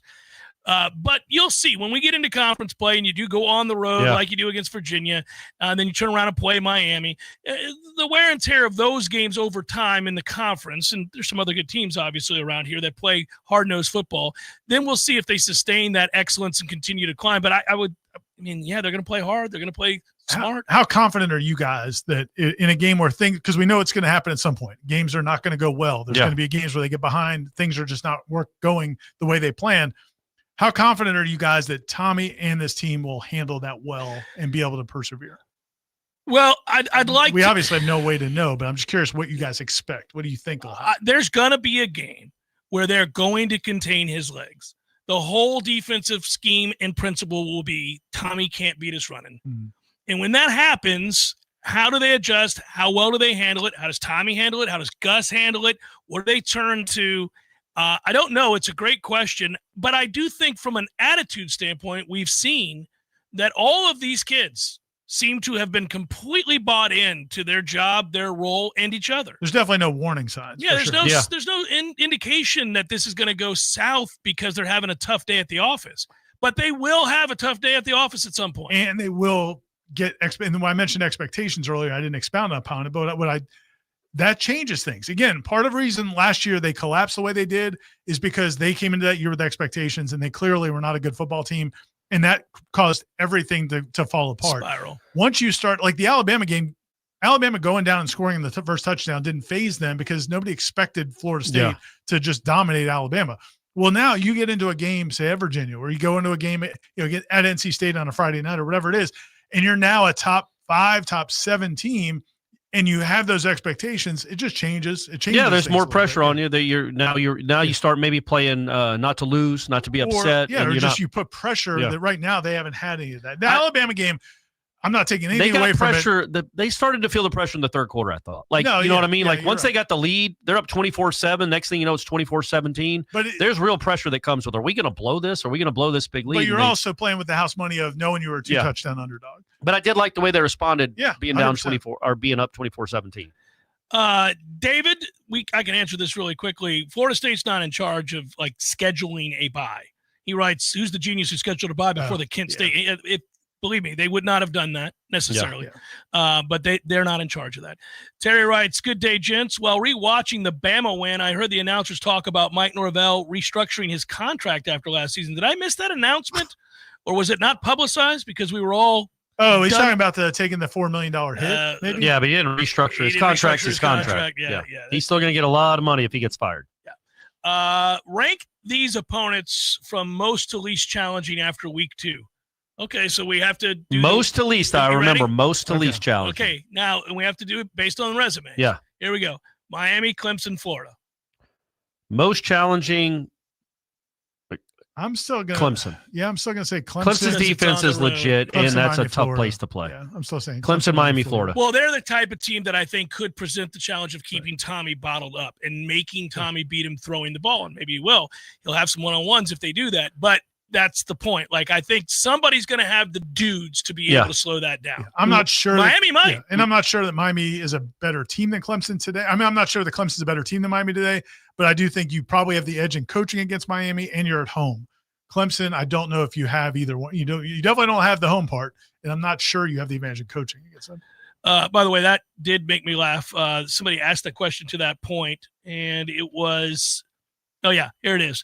Good afternoon, boys, and happy 2-0. Just a fun question I heard elsewhere, and would love y'all's response. How long does it take Billy Napier and Mario Cristobal to get out of an escape room together? Oh, yeah. Yeah. God bless them. That's Billy. Well played. Yeah, I saw that on Twitter, too. Which is more shocking? You ever done an escape room? I have. The kids have, but I didn't go in. I stayed all right. outside. You didn't miss much. Most overrated Yeah, experience I didn't. ever. I've been to 2. Both times I was all excited. I wanted to get They need to raise the ante. You there needs to be a threat. You may not come out. You could actually die, guys. This is At least once a month, there's a news story of somebody dying in an escape room because that gives you real stakes. Instead of just do they just open the door in an hour and we go out? Who cares? Let's just sit here and on our phones. So you want to make it akin to jumping out of a plane? Or there's a chance. There's a chance. Or just somebody gets some pain inflicted. A stabbing. I mean, not a killing, but a stabbing. Like in the thigh. Or paintballs hurt. Maybe paintballs do hurt. Paintballs hurt. Just you get pelted with paintballs and people are they're shooting at you as you're trying to open some stupid lockbox and do a code. And they're pelting you with paintballs. Man, my boys shot their dad in the neck. Yeah. With paintballs. Now it's shoulders down. That's the rule. I mean, everybody knows that. In everything, in all walks of life. I'm coming around the corner. Shut up, Ira. Bap, right in the neck, and then I hear him chuckling. Yeah. What the hell's wrong with you? Shooting me in the neck. You were aiming straight for my face is what you were doing. I'm just trying to think. You must be a much cooler dad than my dad was, because there ain't no way in hell I'd have shot my dad with a paintball. Well, you could say it was a mistake. You were trying to shoot him in the chest. It would have gone poorly for Ira. Howdy, boys. How are we feeling about the dominant contact through 2 games? Earl Little definitely bringing it every single play. Anybody else standing out to you? They all do. They all hit. They kind of all do. They kinda all hit, yeah. Watch how linebackers fill gaps. They come with reckless abandon, dare I say, Ira. They dare say it. It's not a perfect team. We get it. And they've got I think they've got questions to answer. Most notably, as Jeff was alluding to, can they pass it when they need to pass it? Could you imagine, like, if you're a guy that doesn't want to hit and you're out there on the field, like it would stand out. Well, I mean, it would stand out. You know what I'm saying? Like, I think it's even the guys that maybe weren't bringing it, I think they're elevated because like KJ Sampson, there's a play where he gets a stop and just like throws the guy like a rag doll at the end of the play. I don't know that KJ was giving them that in the spring, maybe. Like, I think that now they've seen it from Earl and all these other guys. I think it raises everybody else's aggression. You want to join in the fun. Yeah. I mean, you want to be part of all of that. Who made a bigger statement on Saturday? This is from Tampa, the Knowles or Jeff with his gold pants? Oh, I wore gold pants to the game, and they were beautiful. Nice. What's that about? You're one of those guys now? Well, I wore the gold pants with the garnet shirt. Okay. It was a beautiful classic outfit. Beautiful fit. Michael Alford complimented me. Okay. I just want you to know. Is it comfortable? Because you're not really a look at me kind of guy, but that feels like a look at me outfit. No, they're. I'll show you a picture. Okay. So they're not garish. They're not garish at all. Okay. Good use of garish. Thank you. Proud of you. Which is more shocking? Half of USF's offensive line that were backups at FSU just beat Florida, or that Atkins couldn't get them to make any progress when they were here. Oof. I do want to talk about that real quick. So Zane Herring and who's the other one? Thomas Schrader. Yeah. Oh, okay. Who he went somewhere else first, in Charlotte or somewhere. Schrader got hurt then here. He came to It USF. was that situation. But yeah, and both of them actually had injuries here. Zane Herring had a hard time getting healthy too. The Schrader injury, we were all watching at practice that day, and that was not a good day. It didn't help that Atkins continually just hit his guys with a hammer. On their for legs. 5 years. I mean, it's crazy how it. Is it better now? I think what happened there is Alex Atkins. Listen, man, he was the one more so than anybody on that staff that I felt like was just totally enamored with the portal. When they hit with Gibbons, I think, and then he gets, as you and I predicted. Yes, much to my chagrin. Yeah. I think he was like, man, I'm going to keep doing this, and they did it, and then he got. The younger guys end up just leaving. I mean, they're like, I'm never going to play here. And like, was Casey Roddick? It wasn't like Casey Roddick good enough to just warrant? No, Jeremiah certainly Byers, wasn't. it turned out, wasn't good enough, and he was like the number one lineman in the portal. But it's like, he went and got guys that just weren't quite good enough to run off. And maybe. so your younger guys, because there's like 4, I think there's at least 4, maybe 5 different, maybe 6 former FSU offensive linemen that were recruited. Because everybody says, well, they were just terrible at recruiting. Not great at offensive line recruiting, but they did recruit guys that are now starting at other schools. They just left because you kept portaling over them. Yeah. So that's and 2 of them are starting at accurate. USF, who turns out to be pretty good. And I love Golsh as a coach, but you got to be getting better linemen than the ones that started. No, at USF. I got you. I'm with you. But they could, Zane Herring would have been better than anybody they had last year. Well, that's damn sure. That was tough. How long would so another escape room question. Virginia and NC State on a Friday night before Miami and UF and a Stanford start time of 10:30. Do any of those games concern you? Not Stanford, but NC the State other for two, sure. yeah, NC State and Virginia, because this team hasn't played on the road yet, and there will be expectations. And you have that game the next week, which adds even more pressure to that game in Charlottesville. I do feel like you feel better about their chances to take the style of play they play on the road, like running the ball travels, physical defense travels. It's not like you've got a young quarterback who's just airing it out, and he's got to do that on the road. Also, I think that this kid at quarterback travels. If it gets dicey in the third quarter of a game, he can put the team on his back with just his athleticism. Like Superman. Yeah. Well, yeah, basically he's gonna Superman them hoes. He might. Them whoos. Superman he's them gonna whoos. Superman them whoos. Oh boy. We did it. I was counting down the seconds. Fucking go. That's what I say anytime I give a high five, Jeff. I apologize to all the listeners out there. Gentlemen, my daughter Grace and son-in-law I can't wait Michael to go back and listen to that. moving to Raleigh. Okay. They want to go to the FSU game in November. How do I politely explain those Gators of the North throw urine bombs and vape Marlboros? They ain't called the Wiz Palace for nothing. No, that's right. And would 2022 headlines crew believe Fitzgerald would be an NFL kicker? Well, yeah, and was perfect in his debut, I think. And I know he made a 48-yarder. Mike Norvell certainly wouldn't have believed it at the time. How could any of us at that time? But awesome for him, man. Awesome for him. That's so cool. Yeah, and there's you could just explain it, R.A. Noel, the way you just did, which is to say, again, You don't have to politely explain anything. Just there's video footage of the urine bombs. You can go back. NC State's got a pretty sorry reputation. I don't think if you go in there and handle them, you don't have to worry about it. Go in there and handle business. Seems to never ever happen. It does not. It has not happened since Winky was the quarterback. Yeah, it's crazy, and I don't know why. There have been so many bad It's a NC State viper pit, teams I'm telling that, you. like, all of a sudden you look up and it's a 7-point game in the third quarter. And you're like, this team just got blown up by Wake. What are we doing?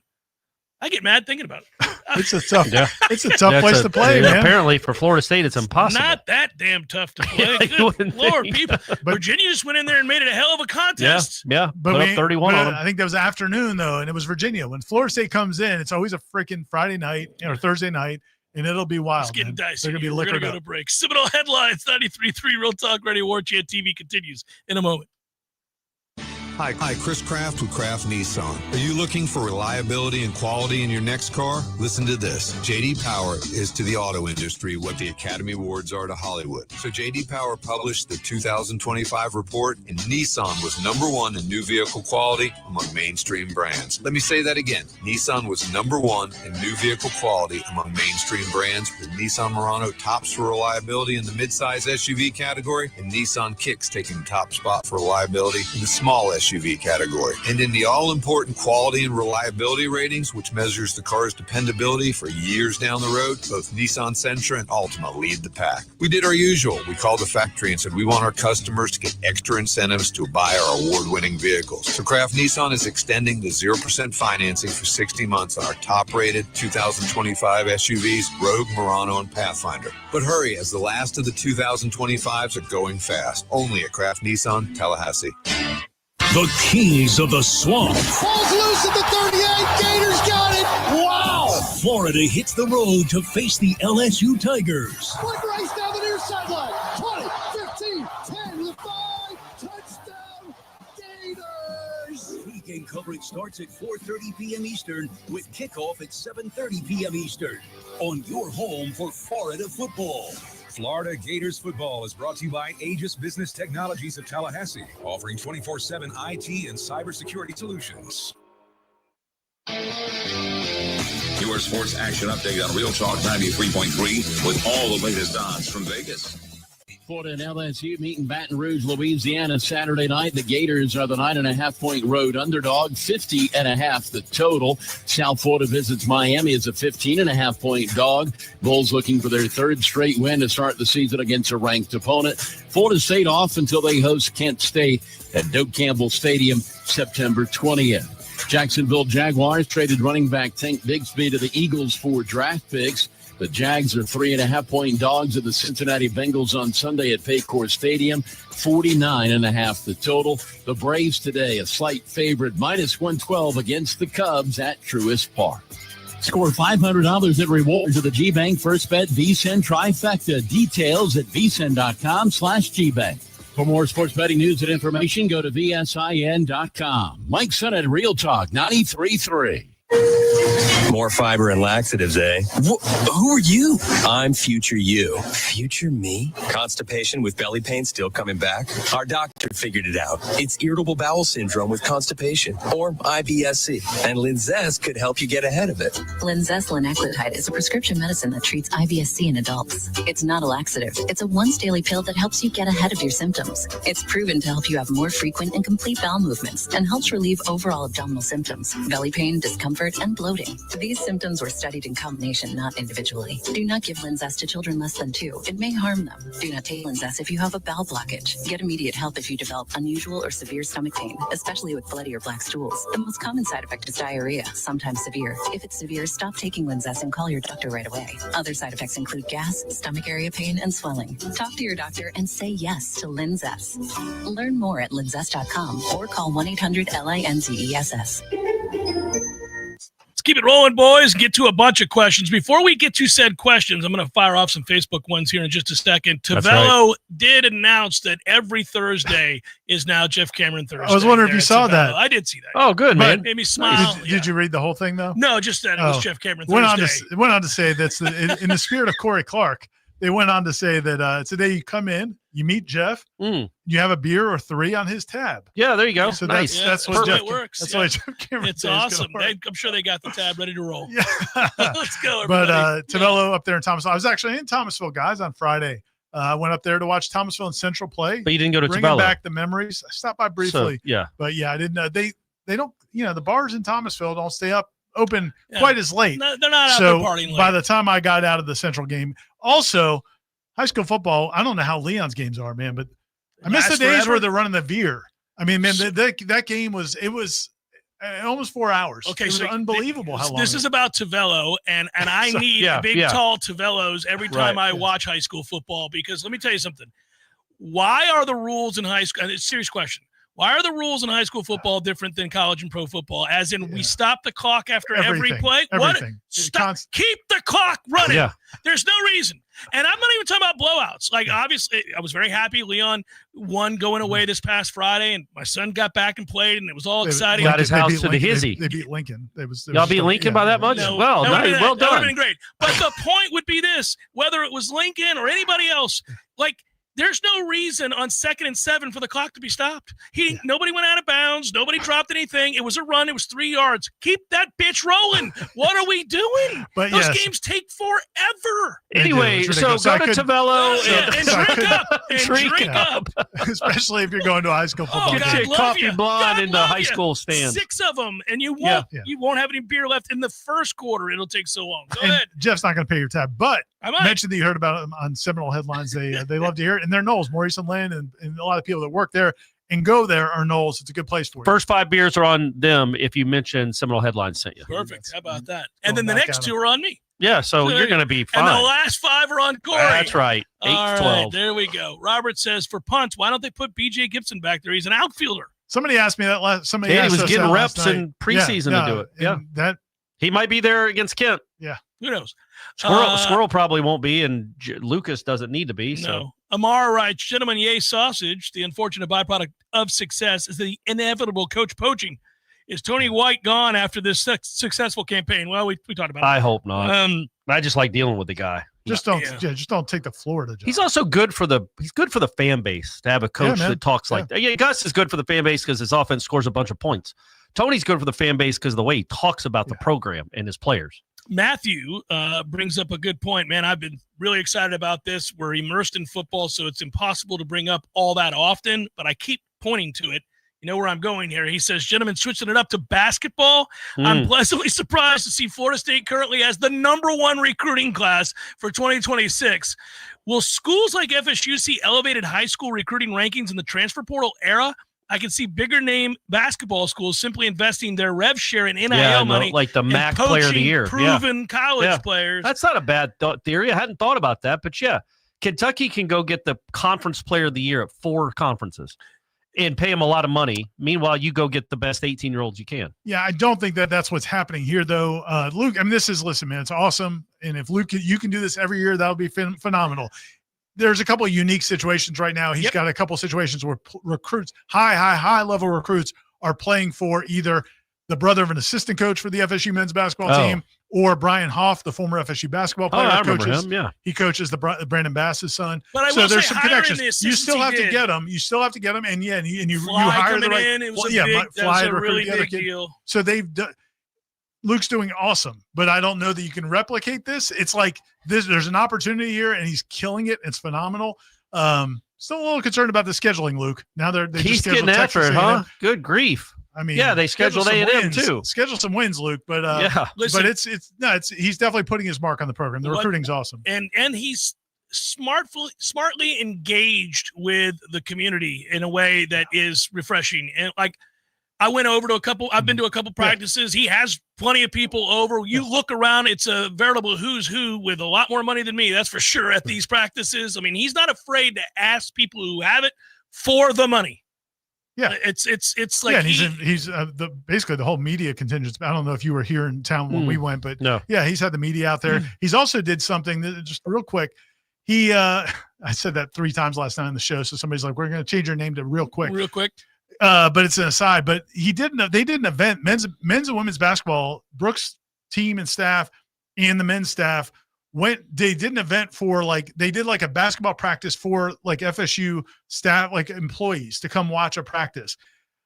I honestly, covering this team for 25 years, I cannot remember a time that the FSU men's and women's basketball teams did something together. Yeah. They work in the same building. I'm not saying it's a bad relationship, but that's cool, man. Really cool. He is, and again, because that's his big thing, is he's trying to get the FSU men's basketball team to be part of the community. You got to win, but it's a smart thing to do. Can you get Tania Latson back? That would be a big winner. Yeah, that'd be a big time get. Brett wants to know which game concerns us the most on the schedule. The next one. That's how I am. We're on to Kent State. The next one is the most important Corey's game on the never schedule. looked past No, it. really, I'm saying Virginia. Still Virginia road, concerns me not because the most. But it does, because I just want the feeling of that Miami game to be special. Oh, for what's at stake, I understand. But if you're evaluating the game, that concerns yes, you, it's not Virginia. It's a game they should win. Yeah. Yes, it is. But I want them to play well in that game, and I just want this fan base to be so jacked up and excited for that. That Miami atmosphere game. is incredible. When it's right, it's unbelievable. And it's been so long since we had the true one at Doak. It's true. Nathaniel writes, we're all quick to credit Gus and Tony for the attention to detail, effort, and focus exhibited on both sides of the ball so far. Yeah. But I wonder how much of that can also be attributed to Mike being freed up to keep his pulse on the team and rehabilitate the culture. And then he says, also, what the hell with the late post, Corey? Some of us have to work, big dog. What Get it together. What time we get it up? Midnight. It's fine though. We don't go on there till 1. In this case, 1:08. Right. So we had time to. They have time in the morning to see it. He got his question in. Especially if they don't sleep as late as you do. Correct. I got a bit like 9:55 today. Actually, you must have been just. There's a rooster crowing outside. Man, it woke me up. It was ridiculous. Yeah, what's happening here? I thought it was cool the other day when Tony White talked on Sunday. He gave Mike Norvell a lot of credit for a lot of those big picture culture things, which was cool to hear. It was good for him to do that. So it fits him. Doesn't it fit him better than being the guy that stares on a play sheet when things are going wrong? Tony's also. He is just savvy. He's there's a lot of good stuff about that guy. What's up, guys? Jason and Charlotte here. Ira, good to see you in Lake City the other day. Were you in Lake City the other day? Yeah, I spoke to their club. And he's from Charlotte, and he was in Lake City. You were driving down to Lake City? Yeah. He was with some friends of his. He's from Lake City, but he came home just to see me. Oh, man, Ira, you're bringing him in. Bringing him in from Charlotte. I don't think that's it, but he was in town. And, it was cool. It was funny because I went there to talk to them last year, and I talked up this team last year. So when they invited me back, I was a little bit concerned I was going to be taken outside. They're going to throw tomatoes at you or something, right? Or beaten. Or beaten. Neither one happened. So it was nice. They were very nice. We love you, Lake City. He said real quick, and we're wrapping it up with this one, was watching the UVA-NC State game the other day and heard it was a non-conference game, even though they're conference foes. Can you please explain that, guys? So, they were not scheduled to play, but they wanted to play each other. Yeah. So they made it a non-con because, it's a big conference now. You don't get to play everybody. So you could, theoretically, Miami and Clemson could have scheduled themselves as a non-conference game. Yeah, and there's been a few of those. I think Wake did it last year with another with NC State, maybe. I thought we did it one year. No, the Florida State hasn't done it yet. Florida State doesn't do those childish things. I could have sworn there was. They may have done it in baseball. I think they did it in baseball. That's what it was. It was a series against North Carolina. It was Carolina. It was Carolina. Yeah, we did do it. Yeah, but it was baseball. Yeah. We don't need to do all that. Hey, man, think about this. If this football team is our life now, at least for this season, for a year, enjoy a really good football season. Yeah, we know what Link's doing in baseball. Oh yeah, and then if men's basketball is pretty good, I think it's at least gonna be a fun product. Fun product. All right. Yeah. Compared to what we went through in the last the hell. Yeah. We suffered more than anyone. The three of us probably. I'm saying the collective more than the players, more than the royal us, the Florida State family. Yeah. Good times, man. Bonus hour forthcoming. Tom and I got together for that. Sign off, boys. Go done. Pirates. Go Orioles. And, Kyle Bradish got something for you. You guys are like 65 and 79. Did you know that? They're only 19 and a half out. It's about what the Orioles are. Hey, they still got a chance. They haven't been mathematically eliminated yet. Just saying. For Corey and Ira, I'm Jeff. Thanks so much for listening, putting up with our little bit of shenanigans here today, but we got it done, boys. Sorry about the curse words, everyone. Word. Let's not one word, and it was not. You didn't fully say it. I kind of did. No, nobody heard. Nobody heard. You're right. I don't know what I'm talking about. No need to even look up that FCC number. Bonus hour up next. Stay with. Update on Real Talk 93.